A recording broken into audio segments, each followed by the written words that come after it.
एमिति प्रत्येक दिन राशिफल विषय जानिबा पाई आम चैनल को वर्तमान ही सब्सक्राइब करनियंतु एवं पाखरे आसुथिबा बेल आइकन को मध्य प्रेस करनियंतु। तेबे आसंतु प्रथमे जानिनेबा आज दिनर तिथि नक्षत्र कौन कहूछि। आज हेउछि 12 मई 2024 रविवार, बैशाख मास शुक्लपक्ष पंचमी रात्रि 2:03 परठारु बैशाख मास शुक्लपक्ष षष्ठी एवं मेष 29 दिन। आज सूर्योदय समय सकाळ 5:12 एवं आज सूर्यास्त समय संध्या 6:15। आज दिनर शुभ समय हेउछि सकाळ 5:12 आरंभ होई दिन 3:36 पर्यंत रहुछि। एही समय सीमा मध्य आपण माने किछि भी शुभ कार्य आरंभ करिपारिबे। रविवार आज हेउछि मेष राशिर घात बार एवं कन्या राशिर घात चंद्र। रविवार आज हेउछि बेल और पणस भक्षण निषेध एवं रात्रि 2:03 परठारु निम्ब और पीताद्रव्य भक्षण निषेध। तापरे आपण माने जानिछंती जे राशि चक्र रे 12 गोटी राशि रहिछंती। आउ हे 12टी राशि मानक मध्यरु केउ राशि रे कौन सबु दर्शाउछि एवं आज आपणक भाग्य किपरि रहिबो आमे जानिनेबा आजिर एही भिडियो माध्यम रे। मेष राशि आरंभ करी मीन राशिर व्यक्तिविशेष मानकर भाग्य कौन सबु दर्शाउछि। प्रथमे जानि रखिबा मेष राशिर व्यक्तिविशेष मानक पई आजिर दिनटी किपरि रहिबो। आज जदि आपण मानकर कोनोसी सेमिनार रही अछि तेबे बहुत भलरे चेष्टा कले आपण सेथिरे शुभ फल पाई परिबे, किंतु कठिन परिश्रम करिबा फलरे चाहिँ आपण सही सफलता को हासिल करि परिबे।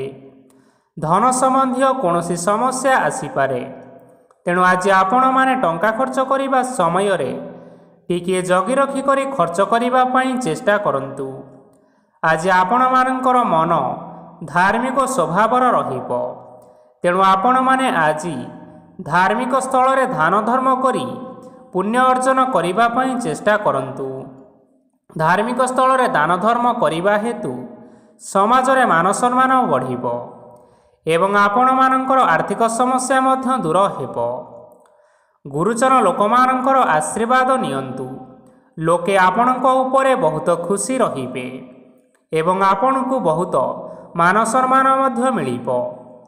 विवाहित लोकमानक पई आजिर दिनटी बहुत आनंददायक रहिबो।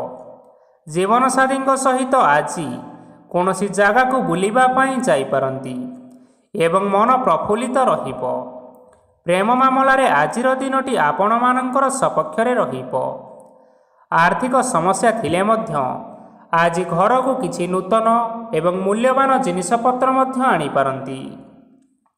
महिला मानक पई आजिर दिनटी बहुत भल रहिबो एवं घर कार्य रे व्यस्त रहिले मध्य निजर किछिटा समय बाहर करी धर्म कार्य रे लगाइबा पई चेष्टा करंतु।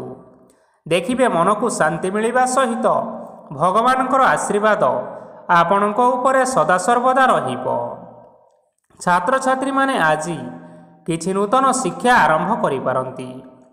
कोनोसी कार्य आरंभ करिबा पूर्वरु ठाकुरंकर आशीर्वाद नै आरंभ करंतु, सफलता सुनिश्चित मिलिबो। आज आपण माने आपण मानकर पितामाता एवं गुरुजन मानकु प्रणाम करी आजिर दिनचर्याटी आरंभ करंतु। देखिबे आजिर दिनटी आपण मानक पई निश्चय भलरे कटिबो। एबे आसंतु जानि रखिबा वृष राशिर व्यक्तिविशेष मानक पई आजिर दिनटी किपरि रहिबो। आज आपण माने जेउ कार्य करिबा पई चाहुछंती सेही कार्य खूब सहजरे करि परिबे। आज आपण मानकर स्वास्थ्य रे किछि बाधा आसी पारे एवं स्वास्थ्य रे टंका खर्च मध्य होई पारे, तेणु आज आपण माने निजर स्वास्थ्यर अधिक जत्न नेबा पई चेष्टा करंतु। काहा उपरे अधिक विश्वास रखंतु नाही, कारण आज सेथिरे आपणकर विश्वास भांगी जिबार यथेष्ट संभावना रही अछि ओ आपण मानकर मन मध्य खराब रही पारे। आपण को हठात धन प्राप्ति हेबार संभावना अछि। जदि केउ जिनिस नुआ करी आरंभ करिबा पई चाहुछंती तेबे आजिर दिनटी आपण मानक पई शुभ फल प्रदान करिबो। आज आपण माने निजर राग उपरे नियंत्रण रखंतु, नचेत आपण को अपमान मध्य मिली पारे। ଆଜି ହଠାତ୍ ଧନପ୍ରାପ୍ତି ହେବାର ସମ୍ଭାବନା ରହିଅଛି। ମହିଳାମାନେ ଆଜି ଟିକିଏ ଜଗି ରଖି କରି କଥାବାର୍ତ୍ତା କରିବା ପାଇଁ ଚେଷ୍ଟା କରନ୍ତୁ, ନଚେତ୍ ବାଦ ବିବାଦ ହେବାର ଯଥେଷ୍ଟ ସମ୍ଭାବନା ରହିଅଛି। ଆଜି ଛାତ୍ରଛାତ୍ରୀମାନେ ଶିକ୍ଷା କ୍ଷେତ୍ରରେ ନିଶ୍ଚିନ୍ତ ଭାବରେ ଉନ୍ନତି କରିବେ। ମହିଳାମାନେ ଆଜି ଗୁରୁଜନମାନଙ୍କ ଠାରୁ ପ୍ରଶଂସା ଏବଂ ଆଶୀର୍ବାଦ ଲାଭ କରିବେ। ବୈବାହିକ ଜୀବନରେ କିଛିଟା ଛୋଟମୋଟ ବିବାଦ କାରଣରୁ ଜୀବନସାଥୀଙ୍କ ସହ ମାନମନାନ୍ତର ହେବାର ସମ୍ଭାବନା ରହିଅଛି। ତେଣୁ କୌଣସି କଥାକୁ ନେଇ ଯୁକ୍ତିତର୍କ କରନ୍ତୁ ନାହିଁ। ଆଜି ଆପଣମାନେ ପଶୁପକ୍ଷୀମାନଙ୍କୁ ଖାଦ୍ୟ ଖାଇବାକୁ ଦେଇ ଆଜିର ଦିନଚର୍ଯ୍ୟାଟି ଆରମ୍ଭ କରନ୍ତୁ। ଦେଖିବେ ଆଜିର ଦିନଟି ଆପଣମାନଙ୍କ ପାଇଁ ନିଶ୍ଚୟ ଭଲରେ କଟିବ। ଏବେ ଆସନ୍ତୁ ଜାଣି ରଖିବା ମିଥୁନ ରାଶିର ବ୍ୟକ୍ତିବିଶେଷମାନଙ୍କ ପାଇଁ ଆଜିର ଦିନଟି କିପରି ରହିବ। ଅଫିସରେ କର୍ମକ୍ଷେତ୍ରରେ କୌଣସି ଏକ କାମରେ ବହୁତ ବାଧା ଆସିବା ସହିତ ବହୁତ କଷ୍ଟ ଅନୁଭବ କରିପାରନ୍ତି। ଗୁରୁଜନମାନଙ୍କର ଶୁଭ ଦୃଷ୍ଟି ଆପଣଙ୍କ ଉପରେ ରହିଥିବା ହେତୁ ମାନ ସମ୍ମାନ ବଢ଼ିବା ସହିତ ଯଦି ଆପଣଙ୍କର କିଛି ବ୍ୟବସାୟ ରହିଅଛି ତେବେ ସେଥିରେ ମଧ୍ୟ ଉନ୍ନତି ହେବ। ଆପଣମାନଙ୍କର ଏବେ ବହୁତ ଦିନ ପରେ ଭଲ ସମୟ ଆସିବା ପାଇଁ ଯାଉଅଛି। ତେଣୁ ଆପଣମାନଙ୍କର ଦିନଟି ବହୁତ ଭଲରେ କଟିବ। କିନ୍ତୁ ଆପଣ ଯଦି କାହାର କ୍ଷତି କରିବା ପାଇଁ ଚାହିଁବେ ତେବେ ଆପଣ କରିଥିବା ବା ଭାବିଥିବା ଉପାୟରେ ଆପଣ ହିଁ ଫସିଯାଇପାରନ୍ତି ଏବଂ ଆପଣଙ୍କୁ ବହୁତ କଷ୍ଟ ମଧ୍ୟ ସହିବା ପାଇଁ ପଡ଼ିପାରେ। ତେଣୁ ଆଜି ଆପଣମାନେ କାହାର କୌଣସି ଅସୁବିଧା ଚିନ୍ତା କରନ୍ତୁ ନାହିଁ। ଆଜି ଆପଣ ବହୁତ ଖୁସିରେ ରହିବେ ଏବଂ ଘରେ କୌଣସି ଏକ ଖୁସି ଖବର ପାଇପାରନ୍ତି, ଯାହାଫଳରେ ଘର ଓ ପରିବାର ମଧ୍ୟରେ ଖୁସିର ବାତାବରଣ ଲାଗି ରହିବ। ସନ୍ତାନମାନଙ୍କ ତରଫରୁ କିଛି ଶୁଭ ସମ୍ବାଦ ମିଳିପାରେ। ଆଜି ଆପଣ ବାହାରକୁ ବୁଲାବୁଲି କରିବା ପାଇଁ ଯାଇପାରନ୍ତି। ଆପଣ ଭାବିଥିବା ପ୍ରତ୍ୟେକଟି କାର୍ଯ୍ୟ ଆଜି ଆପଣମାନେ ସମୟ ପୂର୍ବରୁ ଶେଷ କରିପାରିବେ। ମହିଳାମାନେ ଆଜି ଜୀବନସାଥୀଙ୍କ ସହିତ ବହୁତ ଆନନ୍ଦ ଉଲ୍ଲାସ ଭିତରେ ସମୟ କାଟିବେ। ଆଜି ଖର୍ଚ୍ଚର ପରିମାଣ ଅଧିକା ହେବା କାରଣରୁ ଆପଣଙ୍କର ମନ ବିଚଳିତ ରହିପାରେ, ହେଲେ ଏହା ବହୁତ ଶୀଘ୍ର ଦୂର ହୋଇଯିବ। ଆଜି ଆପଣମାନେ ଭଗବାନ ଶିବଙ୍କୁ ଜଳ ଅର୍ପଣ କରି ଆଜିର ଦିନଟି ଆରମ୍ଭ କରନ୍ତୁ। ଦେଖିବେ ଆଜିର ଦିନଟି ଆପଣମାନଙ୍କ ପାଇଁ ବିଶେଷ ରୂପରେ ଭଲରେ କଟିବ। ଏବେ ଆସନ୍ତୁ ଜାଣି ରଖିବା କର୍କଟ ରାଶିର ବ୍ୟକ୍ତିବିଶେଷମାନଙ୍କ ପାଇଁ ଆଜିର ଦିନଟି କିପରି ରହିବ। ଆଜି କୌଣସି କାମ ପାଇଁ ଭାବିବେ, କିନ୍ତୁ ଆପଣଙ୍କର କାର୍ଯ୍ୟରେ ମନ ଲାଗିବ ନାହିଁ। ବ୍ୟବସାୟରେ ଉତ୍ଥାନ ଓ ପତନ ଲାଗି ରହିବ, ସେଥିରେ ଟିକେ ବି ସନ୍ଦେହ ନାହିଁ। କିନ୍ତୁ ଆପଣମାନେ ଆପଣମାନଙ୍କର ପରିଶ୍ରମ କରିବା ଜାରି ରଖନ୍ତୁ। ଆଜି କିଛି ନୂଆ ଜିନିଷ ମଧ୍ୟ ଆରମ୍ଭ କରିପାରନ୍ତି। କୌଣସି ଏକ ବାହାର କମ୍ପାନୀରୁ ଭଲ ଲାଭ ମିଳିବ ଓ ଯଦି ଆପଣମାନେ ବାହାର କମ୍ପାନୀରେ ଟଙ୍କା ନିବେଶ କରିଛନ୍ତି ତେବେ ନିବେଶ କରିଥିବା ଟଙ୍କା ଦୁଇଗୁଣ କରି ଫେରି ପାଇପାରନ୍ତି। ଆର୍ଥିକ ଅବସ୍ଥା ସମ୍ପୂର୍ଣ୍ଣ ଭାବରେ ଆପଣମାନଙ୍କର ସୁଦୃଢ଼ ରହିବ। କୌଣସି କାର୍ଯ୍ୟରେ ଅସୁବିଧା ବା ସମସ୍ୟାମାନ ଆଜି ଆପଣଙ୍କ ସହିତ ଘଟିବ ନାହିଁ। କେହି ଜଣେ ନୂଆ ଅତିଥି ଆପଣଙ୍କ ଘରକୁ ଆସିପାରନ୍ତି, ଯାହାଦ୍ୱାରା ଆଜି ଆପଣମାନଙ୍କର ମନ ପ୍ରଫୁଲ୍ଲିତ ରହିବ। ପିଲାମାନଙ୍କ ସାଙ୍ଗରେ ଆଜିର ଦିନଟି ବହୁତ ଆନନ୍ଦ ଏବଂ ଉଲ୍ଲାସର ଭିତରେ ଅତିବାହିତ କରିପାରନ୍ତି। ପୁରୁଣା ସାଙ୍ଗମାନଙ୍କ ସହିତ ଦେଖା ସାକ୍ଷାତ ହୋଇପାରେ ଏବଂ ଅଧିକ ଖର୍ଚ୍ଚ ମଧ୍ୟ କରିବା ପାଇଁ ପଡ଼ିପାରେ। ତେଣୁ କିଛିଟା ଛୋଟମୋଟ ଆର୍ଥିକ ସମସ୍ୟାମାନ ଦେଖା ଦେଇପାରେ। ଘରକୁ ନୂଆ ଜିନିଷପତ୍ର ଆଣିପାରନ୍ତି, ଯାହାଫଳରେ ଘରର ସଦସ୍ୟମାନେ ଆଜି ଆପଣଙ୍କ ଉପରେ ବହୁତ ଖୁସି ରହିବେ। ଆଜି ନେଇଥିବା କୌଣସି ଗୋଟିଏ ନିଷ୍ପତ୍ତି ଭୁଲ ହୋଇଯିବାର ସମ୍ଭାବନା ରହିଅଛି। ତେଣୁ ଗୁରୁତ୍ୱପୂର୍ଣ୍ଣ ନିଷ୍ପତ୍ତି ନେବା ସମୟରେ ବହୁତ ଭଲ ଭାବରେ ଭାବିଚିନ୍ତି କରି ନିଅନ୍ତୁ। ଆଜି ଆପଣମାନେ ଗୁରୁଜନମାନଙ୍କର ଆଶୀର୍ବାଦ ନିଅନ୍ତୁ। ଦେଖିବେ ଦିନଟି ଆପଣମାନଙ୍କର ବହୁତ ଆନନ୍ଦରେ କଟିବ। ଏବେ ଆସନ୍ତୁ ଜାଣି ରଖିବା ସିଂହ ରାଶିର ବ୍ୟକ୍ତିବିଶେଷମାନଙ୍କ ପାଇଁ ଆଜିର ଦିନଟି କିପରି ରହିବ। ଆର୍ଥିକ କାରବାରରେ ଆଜି ଆପଣମାନଙ୍କୁ ନିଶ୍ଚିନ୍ତ ରୂପରେ ଲାଭ ମିଳିବ। ରୋଗମୁକ୍ତି, ଋଣ ସୂତ୍ରରେ ବା ବକେୟା ଅର୍ଥପ୍ରାପ୍ତି ଆଦି ଘଟିପାରେ। କିଛି ସମୟ ଧରି ଚାଲି ଆସୁଥିବା ସମସ୍ୟାର ସମାଧାନ ପାଇବା ଦ୍ୱାରା ଆପଣଙ୍କର ଆଶ୍ୱସ୍ତି ମନୋଭାବ ବଢ଼ିପାରେ ଏବଂ ଆପଣଙ୍କ ମନକୁ ଅଧିକ ଶାନ୍ତି ମଧ୍ୟ ମିଳିପାରେ ଏବଂ ସମ୍ପୂର୍ଣ୍ଣ ଆତ୍ମବିଶ୍ୱାସର ସହିତ ନିଜର ଅନ୍ୟ କାର୍ଯ୍ୟଗୁଡ଼ିକ ଉପରେ ମଧ୍ୟ ଆପଣମାନେ ଧ୍ୟାନ ଦେବାକୁ ସମର୍ଥ ହେବେ। ପରିଶ୍ରମ ଅନୁଯାୟୀ ଆପଣମାନଙ୍କୁ ଆଜି ଶୁଭଫଳ ମିଳିବ। ପ୍ରତିଯୋଗିତାପୂର୍ଣ୍ଣ କାର୍ଯ୍ୟଗୁଡ଼ିକ ଲାଗି ବହୁତ ପରିଶ୍ରମ କରିବା ପାଇଁ ପଡ଼ିପାରେ। ବୃଥା ବିବାଦ, କଳି ଝଗଡ଼ା ଏବଂ ମାଲି ମକଦ୍ଦମା ଭିତରେ ନ ପଶିବା ବିଜ୍ଞତାର ପରିଚୟକ ଅଟେ। କାଦୁଅରେ ପଶନ୍ତୁ ନାହିଁ କି ଗୋଡ଼ ଧୋଇବାର ପରିଶ୍ରମ ମଧ୍ୟ କରନ୍ତୁ ନାହିଁ। ନିଜର ଇଗୋକୁ ନିଜର ନିୟନ୍ତ୍ରଣ ଭିତରେ ରଖନ୍ତୁ। ବ୍ୟବସାୟରେ ପରିଶ୍ରମ ଅନୁଯାୟୀ ଆଜି ଆପଣମାନେ ଫଳ ପାଇବେ। ସମସ୍ତ କାର୍ଯ୍ୟକଳାପ ଗୁଡ଼ିକ ଆଜି ଆପଣମାନଙ୍କର ଅତି ସୁରୁଖୁରୁରେ ସମ୍ପନ୍ନ ହୋଇଯିବ।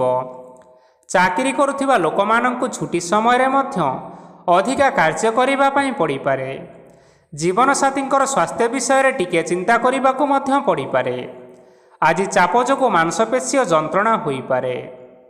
ତେଣୁ ବ୍ୟାୟାମ ଓ ଧ୍ୟାନରେ କିଛି ସମୟ ବିତାନ୍ତୁ, ମାନସିକ ଶାନ୍ତି ପାଇପାରିବେ। ଆଜି ଆପଣମାନେ ଆପଣମାନଙ୍କର ସାମର୍ଥ୍ୟ ଅନୁଯାୟୀ ଦୁଃଖୀ ଓ ଦରିଦ୍ର ଲୋକମାନଙ୍କୁ କିଛିଟା ଆର୍ଥିକ ସହାୟତା କରନ୍ତୁ। ଦେଖିବେ ଆଜିର ଦିନଟି ଆପଣମାନଙ୍କ ପାଇଁ ନିଶ୍ଚୟ ଭଲରେ କଟିବ। ଏବେ ଆସନ୍ତୁ ଜାଣି ରଖିବା କନ୍ୟା ରାଶିର ବ୍ୟକ୍ତିବିଶେଷମାନଙ୍କ ପାଇଁ ଆଜିର ଦିନଟି କିପରି ରହିବ। ଆଜି କୌଣସି କାମ ସରିଯିବା ଫଳରେ ଆଜି ଆପଣଙ୍କୁ ବହୁତ ଖୁସି ଲାଗିବ ଏବଂ ଆପଣ ଅଧିକ ଆରାମ ଲାଭ କରିପାରିବେ। କାର୍ଯ୍ୟକ୍ଷେତ୍ରରେ ସଫଳ ହେବେ ଏବଂ ମାନସମ୍ମାନ ମଧ୍ୟ ବୃଦ୍ଧି ହେବ।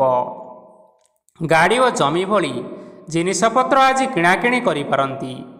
ଏଥିରେ କୌଣସି ବାଧା ଆସିବ ନାହିଁ। ନିଜର ଥିବା କୌଣସି ଏକ ବଡ଼ କଷ୍ଟକୁ ଜଣେ ମହତ୍ତ୍ୱପୂର୍ଣ୍ଣ ବ୍ୟକ୍ତିଙ୍କ ସହିତ ଆଲୋଚନା କରନ୍ତୁ, ଯାହାକି ସେହି ବ୍ୟକ୍ତି ଆପଣମାନଙ୍କର କିଛିଟା ସହାୟତା କରିପାରିବେ। ପରିବାରରେ କେହି ଜଣେ ଲୋକ ଆଜି ଆପଣମାନଙ୍କର ମନକୁ କଷ୍ଟ ଦେଇପାରନ୍ତି। ନିଜର ସ୍ୱାସ୍ଥ୍ୟ ପ୍ରତି ଧ୍ୟାନ ଦିଅନ୍ତୁ। ମହିଳାମାନେ ନିଜ ଶରୀରର ଯତ୍ନ ନିଅନ୍ତୁ। ପ୍ରେମ ମାମଲାରେ ଆଜିର ଦିନଟି ଆପଣମାନଙ୍କ ପାଇଁ ବହୁତ ଭଲ ରହିବ। ନିଜର ପ୍ରେମ ସମ୍ପର୍କ ବିଷୟରେ ଘର ଲୋକମାନଙ୍କ ସହ ଆଲୋଚନା କରିପାରନ୍ତି ଏବଂ ଏହା ଆଗକୁ ମଧ୍ୟ ବଢ଼ିପାରେ। ଆଜି ନିଜର ମନକୁ କେହି ଜଣେ କଷ୍ଟ ଦେଇପାରେ, ତେଣୁ କାହା ସହିତ କଥା ହେବା ସମୟରେ ଜଗି ରଖି କରି କଥାବାର୍ତ୍ତା କରନ୍ତୁ। ଆଜି ଆପଣମାନେ ଗରିବ ଲୋକମାନଙ୍କୁ ଆପଣମାନଙ୍କର ସାମର୍ଥ୍ୟ ଅନୁସାରେ ଦାନ ଦିଅନ୍ତୁ। ଦେଖିବେ ଆଜିର ଦିନଟି ଆପଣମାନଙ୍କ ପାଇଁ ବିଶେଷ ରୂପରେ ଭଲରେ କଟିବ। ଏବେ ଆସନ୍ତୁ ଜାଣି ରଖିବା ତୁଳା ରାଶିର ବ୍ୟକ୍ତିବିଶେଷମାନଙ୍କ ପାଇଁ ଆଜିର ଦିନଟି କିପରି ରହିବ। ଆଜି ଆପଣମାନଙ୍କର ଦିନଟି ଆପଣଙ୍କୁ ମିଶ୍ରିତ ଫଳାଫଳ ପ୍ରଦାନ କରିବ। ମାତା ଓ ପିତା ଦୁହେଁ ପିଲାମାନଙ୍କର ଧ୍ୟାନ ରଖିବା ଉଚିତ, ନଚେତ୍ ପିଲାମାନେ ଆଜି ବିଗିଡ଼ି ଯାଇପାରନ୍ତି। ବ୍ୟବସାୟରେ ନିଜର ଥିବା ସାଙ୍ଗମାନଙ୍କ ପାଖରୁ ସହାୟତା ମିଳିପାରେ। ପରିବାରରେ ସମସ୍ତଙ୍କର ମନ ଆପଣ କୌଣସି ଏକ କାମ କରି ଜିତି ନେବେ ଓ ସମସ୍ତେ ଆଜି ଆପଣମାନଙ୍କ ଉପରେ ଖୁସିରେ ରହିବେ। ଯଦି ସରକାରୀ ଚାକିରି କେଉଁଠାରେ କରିବା ପାଇଁ ଚାହୁଁଥାନ୍ତି, ତେବେ ସେଥିରେ ଆଜି ସେଠାରୁ କିଛି ଖୁସି ଖବର ଆସିପାରେ। କର୍ମକ୍ଷେତ୍ରରେ ଆଜିର ଦିନଟି ଆପଣମାନଙ୍କର ବହୁତ ଭଲରେ କଟିବ। ଆଜି କୌଣସି କ୍ଷେତ୍ରରୁ ଅଚାନକ ଭାବରେ ଧନ ମିଳିବାର ସମ୍ଭାବନା ରହିଅଛି। ସରକାରୀ ଚାକିରି କରିଥିବା ଲୋକମାନେ ବହୁତ ଭଲରେ ଦିନ କାଟିବେ। ବ୍ୟବସାୟରେ ବହୁତ ଲାଭ ହେବ। ପରିବାରରେ କଳି ଝଗଡ଼ା ହେବାର ସମ୍ଭାବନା ରହିଅଛି, ତେଣୁ ଆଜି ଆପଣମାନେ କଥାବାର୍ତ୍ତା କରିବା ସମୟରେ ଟିକିଏ ଜଗି ରଖି କଥାବାର୍ତ୍ତା କରିବା ପାଇଁ ଚେଷ୍ଟା କରନ୍ତୁ। ବିବାହିତ ଲୋକମାନେ ଆଜି ଜୀବନସାଥୀଙ୍କ ସହିତ କୌଣସି ନୂତନ ଜାଗାକୁ ବୁଲିବା ପାଇଁ ଯାଇପାରନ୍ତି ଏବଂ କିଛି ସମୟ ଆନନ୍ଦ ଉଲ୍ଲାସରେ ମଧ୍ୟ ବିତାଇ ପାରନ୍ତି। ଆଜି ଆପଣମାନେ ନିଜର ଇଷ୍ଟ ଦେବତାଙ୍କୁ ସ୍ମରଣ କରି ଆଜିର ଦିନଚର୍ଯ୍ୟାଟି ଆରମ୍ଭ କରନ୍ତୁ। ଦେଖିବେ ଆଜିର ଦିନଟି ଆପଣମାନଙ୍କ ପାଇଁ ବିଶେଷ ରୂପରେ ଭଲରେ କଟିବ। ଏବେ ଆସନ୍ତୁ ଜାଣି ରଖିବା ବିଛା ରାଶିର ବ୍ୟକ୍ତିବିଶେଷମାନଙ୍କ ପାଇଁ ଆଜିର ଦିନଟି କିପରି ରହିବ। ଉତ୍ତମ ପାନ ଭୋଜନରେ ଆଜି ଆପଣମାନେ ଅପ୍ୟାୟିତ ହେବେ। ବସ୍ତ୍ର ଆଭୂଷଣ ପ୍ରାପ୍ତି ଓ ବନ୍ଧୁ ମିଳନର ଯୋଗ ରହିଅଛି, କିନ୍ତୁ କଳହ, ମାଲି ମକଦ୍ଦମା, ଦୂରଯାତ୍ରା, ଯାନବାହନ ଓ ପଶୁ କ୍ରୟ ଆଦି ପାଇଁ ସମୟ ଆପଣଙ୍କମାନଙ୍କ ପାଇଁ ଅନୁକୂଳ ନୁହେଁ। ତେଣୁ ଆପଣମାନେ ଆଜି ଏହିସବୁ କାର୍ଯ୍ୟଠାରୁ ନିଜକୁ ଦୂରରେ ରଖନ୍ତୁ। ଆପଣମାନଙ୍କର ପ୍ରତ୍ୟେକ କାର୍ଯ୍ୟକୁ ଯଦି ଯୋଜନାବଦ୍ଧ ଉପାୟରେ କରାଯାଏ ତେବେ ଆପଣଙ୍କୁ ସଫଳତା ନିଶ୍ଚୟ ମିଳିବ। କୌଣସି ଜିନିଷ ଉପରେ ଆଜି କେବେ ହେଲେ ଟେନସନ୍ ନିଅନ୍ତୁ ନାହିଁ। ଏପରି କାର୍ଯ୍ୟ କରନ୍ତୁ ନାହିଁ ଯାହା ଆପଣଙ୍କ ପରିବାର ଉପରେ ନକାରାତ୍ମକ ପ୍ରଭାବ ପକାଇପାରେ। ଛାତ୍ରଛାତ୍ରୀମାନେ ସେମାନଙ୍କର ସ୍ୱାସ୍ଥ୍ୟର ବିଶେଷ ଯତ୍ନ ନେବା ଉଚିତ, କାରଣ ତାହା ଶିକ୍ଷାରେ ବାଧା ସୃଷ୍ଟି କରିପାରେ। ବ୍ୟବସାୟୀମାନେ ଆଜି ଅନେକ ପ୍ରତିଯୋଗିତାର ସମ୍ମୁଖୀନ ହେବେ। କିଛି ନକାରାତ୍ମକ ପ୍ରବୃତ୍ତିର ଲୋକମାନେ ଆଜି ଆପଣମାନଙ୍କ ବିରୋଧରେ କିଛିଟା ବଡ଼ ଷଡ଼ଯନ୍ତ୍ର ରଚିବା ପାଇଁ ଚେଷ୍ଟା କରିପାରନ୍ତି। ସ୍ୱାମୀ ଓ ସ୍ତ୍ରୀ ସମ୍ପର୍କରେ କିଛି ବାଦ ବିବାଦ ଦେଖା ଦେଇପାରେ। ଏହା ପରିବାର ଉପରେ ମଧ୍ୟ ଖରାପ ପ୍ରଭାବ ପକାଇପାରେ। ତେଣୁ ଅଧିକ ସତର୍କ ହେବାର ଆବଶ୍ୟକତା ରହିଅଛି। ଆଜି ପାଦ ଫୁଲିଯିବା ବା ପାଦରେ ଯନ୍ତ୍ରଣା ଭଳି ଛୋଟ ମୋଟ ସମସ୍ୟାମାନ ଦେଖା ଦେଇପାରେ। ତେଣୁ ଆପଣମାନେ ସମୟ ସମୟ ବ୍ୟବଧାନରେ କିଛିଟା ବିଶ୍ରାମ ନେବା ଆବଶ୍ୟକ। ଆଜି ଆପଣମାନେ ଆପଣମାନଙ୍କର ପିତାମାତା ଏବଂ ଗୁରୁଜନମାନଙ୍କୁ ପ୍ରଣାମ କରି ଆଜିର ଦିନଚର୍ଯ୍ୟାଟି ଆରମ୍ଭ କରନ୍ତୁ। ଦେଖିବେ ଆଜିର ଦିନଟି ଆପଣମାନଙ୍କ ପାଇଁ ବିଶେଷ ରୂପରେ ଭଲରେ କଟିବ। ଏବେ ଆସନ୍ତୁ ଜାଣି ରଖିବା ଧନୁରାଶିର ବ୍ୟକ୍ତିବିଶେଷମାନଙ୍କ ପାଇଁ ଆଜିର ଦିନଟି କିପରି ରହିବ। ଆଜି ଆପଣଙ୍କୁ ବହୁତ ସମୟ ମିଳିବ, କିନ୍ତୁ ଆପଣମାନେ ସେହି ସମୟକୁ ଠିକ୍ ଭାବରେ ଉପଯୋଗ କରିପାରିବେ ନାହିଁ। କେହି ଜଣେ ଆଜି ଆପଣଙ୍କୁ ସହାୟତାର ହାତ ବଢ଼ାଇ ପାରନ୍ତି।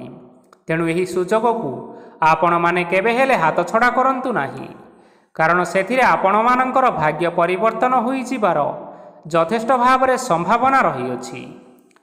ପୁରୁଣା ବନ୍ଧୁମାନଙ୍କ ସାଙ୍ଗରେ ଦେଖା ସାକ୍ଷାତ ହୋଇପାରେ ଏବଂ ଅଧିକ ଟଙ୍କା ଖର୍ଚ୍ଚ ମଧ୍ୟ ହୋଇପାରେ। କାର୍ଯ୍ୟର ଭାର ବଢ଼ିବା ହେତୁ ମନରେ ଚିନ୍ତା ଲାଗି ରହିବ। ଟଙ୍କା ଦେବା ଓ ନେବାରେ ସତର୍କତା ଅବଲମ୍ବନ କରନ୍ତୁ, କାରଣ ଆଜି ଦିଆଯାଇଥିବା ଟଙ୍କା ଫେରସ୍ତ ମିଳିବା ବହୁତ କଷ୍ଟକର ହୋଇପାରେ। ଆଜି ହଠାତ୍ କୌଣସି କ୍ଷେତ୍ରରୁ ଧନପ୍ରାପ୍ତି ହେବାର ସମ୍ଭାବନା ରହିଅଛି। ଆଜି ଆପଣମାନଙ୍କର ପିତାମାତାଙ୍କର ସ୍ୱାସ୍ଥ୍ୟରେ କିଛିଟା ଅସୁବିଧା ଦେଖା ଦେଇପାରେ। ତେଣୁ ପିତାମାତାଙ୍କର ଯତ୍ନ ନିଅନ୍ତୁ। ଆଜି ଆପଣମାନେ ଭଗବାନ ଶିବଙ୍କୁ ବେଲପତ୍ର ଏବଂ ଚନ୍ଦନ ଅର୍ପଣ କରି ଆଜିର ଦିନଚର୍ଯ୍ୟାଟି ଆରମ୍ଭ କରନ୍ତୁ। ଦେଖିବେ ଆଜିର ଦିନଟି ଆପଣମାନଙ୍କ ପାଇଁ ବିଶେଷ ରୂପରେ ଭଲରେ କଟିବ। ଏବେ ଆସନ୍ତୁ ଜାଣି ରଖିବା ମକର ରାଶିର ବ୍ୟକ୍ତିବିଶେଷମାନଙ୍କ ପାଇଁ ଆଜିର ଦିନଟି କିପରି ରହିବ। ଆପଣମାନଙ୍କୁ ଆଜି କିଛି ବହୁତ ବଡ଼ ଖୁସି ଖବର ମିଳିପାରେ। ଚାକିରି କରୁଥିବା ଲୋକମାନେ ବହୁତ ଭଲରେ ଦିନ କାଟିବେ ଏବଂ ଉପର ଅଫିସରଙ୍କର ସହଯୋଗ ଫଳରେ କାର୍ଯ୍ୟର ଭାର କମିଯିବ। ଆଜିର ଦିନ ଆପଣମାନଙ୍କ ପାଇଁ ନିଶ୍ଚିନ୍ତ ରୂପରେ ଭଲରେ କଟିବ। ପୂର୍ବରୁ କରାଯାଇଥିବା ଉପାୟରେ ଏବେ ଆପଣଙ୍କୁ ସଫଳତା ପ୍ରାପ୍ତ ହେବ। ବ୍ୟବସାୟ ଆରମ୍ଭ କରିବା ପାଇଁ ଚାହୁଁଥିଲେ ଆଜି ଆପଣମାନେ ଆରମ୍ଭ କରିପାରିବେ। ଆପଣମାନଙ୍କ ପାଇଁ ବହୁତ ଭଲ ଦିନଟିଏ ଅଟେ।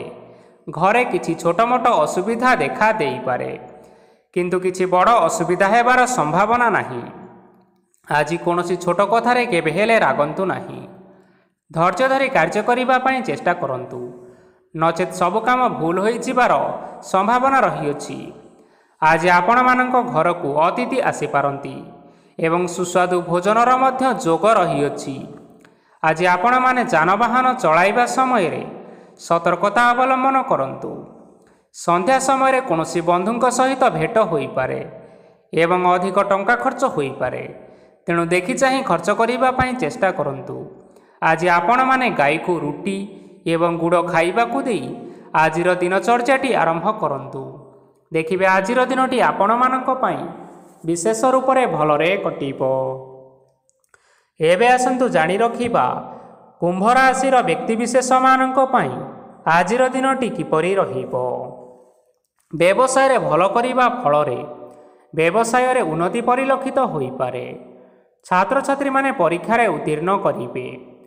କାର୍ଯ୍ୟର ଭାର ଅଧିକ ରହିବ, ହେଲେ ଆପଣମାନେ ନିଜର ଦକ୍ଷତା ବଳରେ ସବୁ କାମକୁ ବହୁତ ସହଜ ଉପାୟରେ ସମ୍ପନ୍ନ କରିପାରିବେ। ଆଜି ଆପଣମାନେ କାହାର ସାହାଯ୍ୟ ମାଗିପାରନ୍ତି, ହେଲେ ସେହି ବ୍ୟକ୍ତି ମନା କରିବା ଫଳରେ ଆପଣଙ୍କୁ କଷ୍ଟ ଅନୁଭବ ହୋଇପାରେ। କିନ୍ତୁ ଆପଣ ବିଚଳିତ ନ ହୋଇ ନିଜ ଗୋଡ଼ରେ ନିଜେ ଛିଡ଼ା ହେବାକୁ ପ୍ରୟାସ କରନ୍ତୁ। ଦେଖିବେ ଆପଣଙ୍କୁ ସଫଳତା ନିଶ୍ଚୟ ମିଳିବ। ନକାରାତ୍ମକ ଶକ୍ତି ଠାରୁ ନିଜକୁ ଦୂରରେ ରଖନ୍ତୁ, ନଚେତ୍ ଏହା ଆପଣମାନଙ୍କର କାର୍ଯ୍ୟରେ ବାଧା ସୃଷ୍ଟି କରିପାରେ। ଆଜି କୌଣସି ଖୁସି ଖବର ପାଇବା ଫଳରେ ଘରେ ହସର ଲହରୀ ଖେଳିଯିବ ଓ ବହୁତ ଶାନ୍ତି ମଧ୍ୟ ଅନୁଭବ କରିବେ। ଯେକୌଣସି କାମ ଆଜି କରନ୍ତୁ ନା କାହିଁକି, ସେଥିରେ ଆପଣ ସଫଳତା ପାଇବେ। ସ୍ୱାସ୍ଥ୍ୟ ଅବସ୍ଥାରେ କିଛିଟା ପରିବର୍ତ୍ତନ ଆସିପାରେ, ତେଣୁ ନିଜର ସ୍ୱାସ୍ଥ୍ୟର ଯତ୍ନ ନେବା ପାଇଁ ଚେଷ୍ଟା କରନ୍ତୁ। ଆଜି କୌଣସି କଥାକୁ ନେଇ କିଛି ସମସ୍ୟାରେ ପଡ଼ିପାରନ୍ତି, କିନ୍ତୁ ନିଜର ବୁଦ୍ଧିମତ୍ତା କାରଣରୁ ଏହି ସମସ୍ୟା ଆପଣମାନଙ୍କ ଉପରେ କୌଣସି ପ୍ରକାରର ଖରାପ ପ୍ରଭାବ ପକାଇ ପାରିବ ନାହିଁ। ବୈବାହିକ ଜୀବନ ଆଜି ବହୁତ ଆନନ୍ଦରେ କଟିବ। ଆଜି ଆପଣମାନେ ସୂର୍ଯ୍ୟଦେବଙ୍କୁ ମହୁ ମିଶ୍ରିତ ଜଳ ଅର୍ପଣ କରି ଆଜିର ଦିନଚର୍ଯ୍ୟାଟି ଆରମ୍ଭ କରନ୍ତୁ। ଦେଖିବେ ଆଜିର ଦିନଟି ଆପଣମାନଙ୍କ ପାଇଁ ବିଶେଷ ରୂପରେ ଭଲରେ କଟିବ। ଏବେ ଆସନ୍ତୁ ଜାଣି ରଖିବା ମୀନ ରାଶିର ବ୍ୟକ୍ତିବିଶେଷମାନଙ୍କ ପାଇଁ ଆଜିର ଦିନଟି କିପରି ରହିବ। ଆଜି ଆପଣମାନଙ୍କର ଆର୍ଥିକ ସ୍ଥିତି ସବୁଠାରୁ ସୁଦୃଢ଼ ରହିବ। କାର୍ଯ୍ୟରେ ସୁଧାର ଆସିପାରେ। କେହି ଜଣେ ଆପଣଙ୍କୁ ଏକ ଭଲ ଉପାୟ କହିବା ଫଳରେ ଆପଣଙ୍କୁ ଏହି ଉପାୟଟି ଭଲ ଲାଗିବ ଏବଂ ଆପଣ ସେହି ଉପାୟ କରିବା ଫଳରେ ଆପଣଙ୍କୁ ବହୁତ ଲାଭ ମଧ୍ୟ ମିଳିବ। ଆଜି କିଛି ନୂଆ ଜିନିଷ କିଣାକିଣି କରିପାରନ୍ତି ଓ କିଛିଟା ସୁସ୍ୱାଦୁ ଖାଦ୍ୟ ମଧ୍ୟ ଖାଇପାରନ୍ତି। ଆଜି କାହା ସାଙ୍ଗରେ ବାଦବିବାଦ ବଢ଼ିପାରେ ଏବଂ ପରିବାରରେ କାହା ସାଙ୍ଗରେ ମତଭେଦ ମଧ୍ୟ ଦେଖା ଦେଇପାରେ। ତେଣୁ ନିଜର କଥା ଉପରେ ନିୟନ୍ତ୍ରଣ ରଖିବା ପାଇଁ ଚେଷ୍ଟା କରନ୍ତୁ, ଯାହାଦ୍ୱାରା ଆପଣମାନେ ଅପମାନ ହେବାରୁ ରକ୍ଷା ପାଇପାରିବେ। ଆଜି କିଛି ନୂଆ ଦାୟିତ୍ୱ ନେଇପାରନ୍ତି ଏବଂ ଏହା ଭବିଷ୍ୟତରେ ବହୁତ ଲାଭପ୍ରଦ ମଧ୍ୟ ରହିବ। ଆପଣମାନଙ୍କର ସାମ୍ନାରେ ଆଜି ବହୁତ ଅସୁବିଧା ଆସିବ, କିନ୍ତୁ ଆପଣ ନିଜର ଦକ୍ଷତା ଓ ସହନଶୀଳତା ଯୋଗୁଁ ସବୁ ଜିନିଷରୁ ମୁକ୍ତି ପାଇପାରିବେ। ଆଜି କାର୍ଯ୍ୟକ୍ଷେତ୍ରରେ ଆପଣମାନେ ଭଲ କର୍ମ କରିବା ଫଳରେ ଆପଣଙ୍କୁ ଉଚ୍ଚ ଅଫିସରଙ୍କ ତରଫରୁ ପ୍ରଶଂସା ମିଳିବାର ଯୋଗ ରହିଅଛି। ଆପଣଙ୍କର ଜନ୍ମକୁଣ୍ଡଳୀରେ ବୁଧ ଏବଂ ଶୁକ୍ରଙ୍କର ସ୍ଥାନ ଠିକ୍ ରହିଥିବା କାରଣରୁ ଆପଣଙ୍କ ଉପରକୁ ଆସୁଥିବା ସବୁ ଘାତ ଓ ପ୍ରତିଘାତ ଆପେ ଆପେ ଟଳିଯିବ। ଆଜି ଆପଣମାନେ ଭଗବାନ ସୂର୍ଯ୍ୟଦେବଙ୍କୁ ଜଳ ଅର୍ପଣ କରି ଆଜିର ଦିନଚର୍ଯ୍ୟାଟି ଆରମ୍ଭ କରନ୍ତୁ। ଦେଖିବେ ଆଜିର ଦିନଟି ଆପଣମାନଙ୍କ ପାଇଁ ବିଶେଷ ରୂପରେ ଭଲରେ କଟିବ। ତେବେ ବନ୍ଧୁଗଣ, ଏହା ଥିଲା ଆଜି ଦିନର 12 ଗୋଟି ରାଶିମାନଙ୍କର ଆଜିର ରାଶିଫଳ। ଆଶା କରୁଛୁ ଏହି ଭିଡ଼ିଓଟି ଆପଣମାନଙ୍କର ପସନ୍ଦ ଆସିଥିବ। ପସନ୍ଦ ଆସିଥିଲେ ଏହି ଭିଡ଼ିଓକୁ ଗୋଟିଏ ଲାଇକ୍ କରିନିଅନ୍ତୁ, ଆପଣଙ୍କ ପ୍ରିୟଜନମାନଙ୍କ ସହିତ ସେୟାର କରିନିଅନ୍ତୁ। ଏଥିସହିତ ଏହିଭଳି ଭାବରେ ପ୍ରତ୍ୟେକ ଦିନ ରାଶିଫଳ ବିଷୟରେ ଜାଣିବା ପାଇଁ ଆମ ଚ୍ୟାନେଲକୁ ବର୍ତ୍ତମାନ ହିଁ ସବସ୍କ୍ରାଇବ୍ କରିନିଅନ୍ତୁ।